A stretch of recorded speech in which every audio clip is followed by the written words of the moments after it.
Hello, and welcome to week 5 of organizational behavior. We are doing chapter 6 this week, performance management.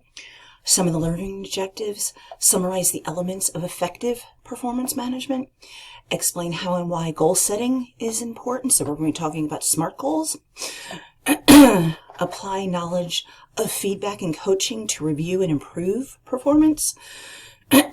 Use reinforcement and consequences to improve performance, and describe the implications of performance management for you and managers. So we are going to be talking about what is effective performance management. We're going to define it: performance, monitor performance, review and reward, give consequences, whatever is warranted. I'm sorry, excuse me. Common uses of performance management, and what goes wrong with performance management, because it's not perfect.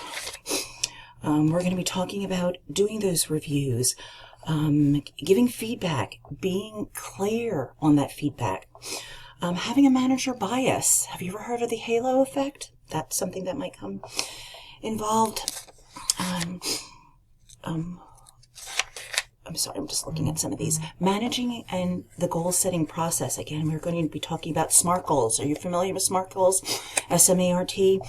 They're in here. So if you're not, you're going to be learning about them. How to set the goals, promote the goals, encourage the goals, give feedback on the goals. And then you're also going to be contingency approach to defining performance and goal setting. This is a really good chapter for performance monitoring. It's going to give you a nice quick deep dive into it. Is this something that you do within your organization, or you're going to understand it maybe more when your performance reviews come up? Again, monitoring it. 360 feedback. Have you heard about 360 feedback? I love the whole idea of it, and you're going to be talking about that in this chapter. Learning how to give feedback, and then coaching to build upon that feedback that you're giving. That's something you're really going to be talking about in here. Because giving feedback is so important. But how you give feedback is as important, if not necessarily, maybe, my opinion, more important. And you can let me know after this chapter what you think. Is it as important, more important?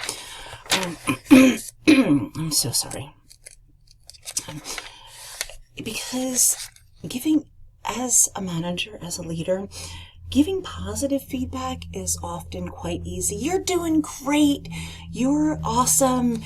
This was wonderful. The team did spectacularly. Different things like that. When you have to give that negative feedback, how do you give that so that it comes across in maybe still a positive way?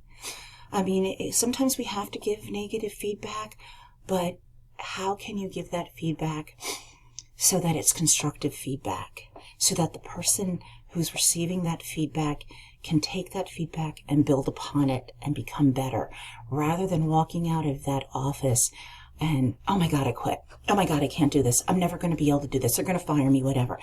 You know, how can you give that negative feedback in the most positive way? Coaching, different things along the whole coaching line, and rewards. And what is a reward? And how do you make sure the reward is appropriate for the action that took place?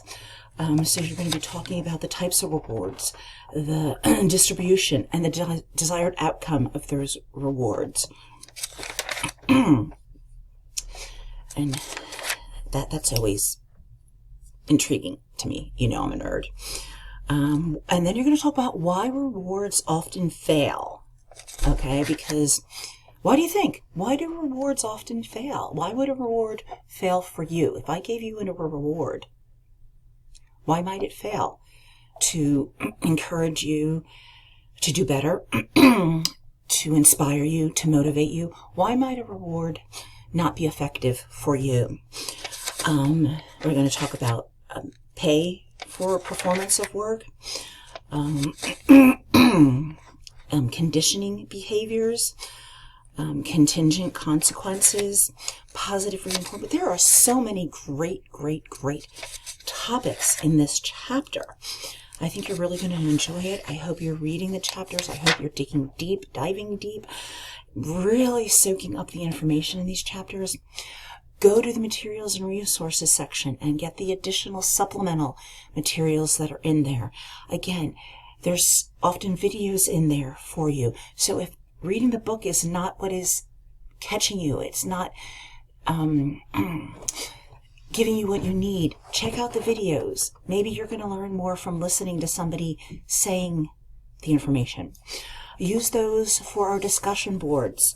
For those of you who are applying to my discussion boards, thank you. I've really been enjoying that. It's not mandatory, but I have been enjoying the engagement between us in the discussion boards and in the assignments. Please make sure you are looking at the comments that I am leaving.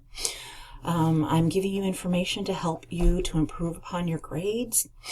If you need me, please reach out. I am available to you. Do so via email first.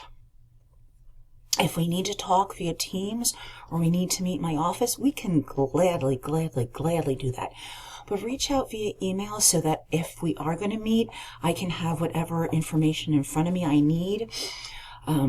For example, you might want to go over a paper that you wrote.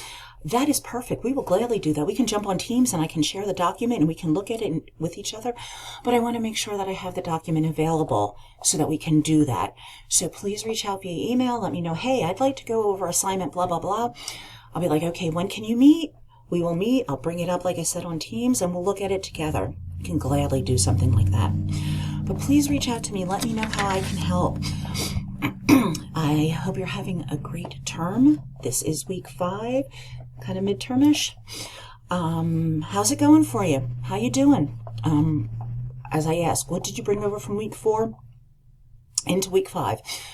How are you implementing the items in organizational behavior that you're learning? How are you doing that academically, professionally, personally? Because a lot of these things you can set SMART goals in your personal life. You can set SMART goals in your academic life. So let me know how you're using the OB topics that we're talking about. I would love to hear that. If you're filling out my surveys, thank you so much for that. I enjoy reading them. They will help me to make the courses better. I do value your input because you're the student. You're the one seeing it from that side. So please let me know your thoughts. And I hope you have a wonderful, fantastic week 5.